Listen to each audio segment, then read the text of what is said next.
সম্প্রতি এক টকশোতে অংশ নিয়ে সিনিয়র সাংবাদিক ও রাজনৈতিক বিশ্লেষক আশরাফ কায়সার গোপালগঞ্জ কেন্দ্রিক সাম্প্রতিক সহিংসতা এবং দীর্ঘ ১৬ বছরের শাসনামলের প্রভাব নিয়ে স্পষ্ট ভাষায় বক্তব্য রাখেন। গত ১৬ বছরে গোপালগঞ্জের নামে বাংলাদেশে যে ধরনের নিপীড়ন, ক্ষমতার অপব্যবহার ও পদবণ্টনের বৈষম্য ঘটেছে তা দেশের রাজনীতি ও অর্থনীতিতে গভীর প্রভাব ফেলেছে।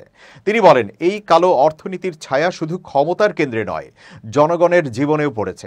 বেনজির আহমেদ থেকে শুরু করে যারা বিতর্কিত হয়েছেন তাদের প্রতি জনমনে ঘৃণার প্রকাশ ঘটেছে এবং ঘটবে। তিনি উল্লেখ করেন, গোপালগঞ্জ একটি সেন্সিটিভ বা স্পর্শকাতর এলাকা হিসেবে পরিচিত হলেও সেখানে এর আগেও সহিংসতা দেখা গেছে। তিনি বলেন, গত বছরের ৫ আগস্টের পরও গোপালগঞ্জে আমরা সহিংসতার চিত্র দেখেছি। এমনকি সেনাবাহিনীর উপরও হামলা হয়েছে, তাদের গাড়ি পুড়িয়ে দেওয়া হয়েছে, অথচ তখন প্রশাসনের পক্ষ থেকে যথাযথ পদক্ষেপ নেওয়া হয়নি, বরং সরকার ছিল নরম মনোভাবাপন্ন। আশরাফ কায়সার ১৯৭১ সালের মিরপুরের সাথে গোপালগঞ্জের তুলনা করে বলেন, এখন ১৯৭১ সালের মিরপুর আর ২০২৪ সালের গোপালগঞ্জ আমার কাছে এক। মিরপুর স্বাধীন হয়েছিল স্বাধীনতার ৩ মাস পর। এখন যেহেতু স্বৈরাচারী শাসক শেখ হাসিনা বিদায় নিয়েছেন এবং দেশে রাজনৈতিক পরিবর্তন এসেছে, তাহলে গোপালগঞ্জ কি বাংলাদেশের বাইরে? গোপালগঞ্জ তো মুক্ত হওয়ার কথা।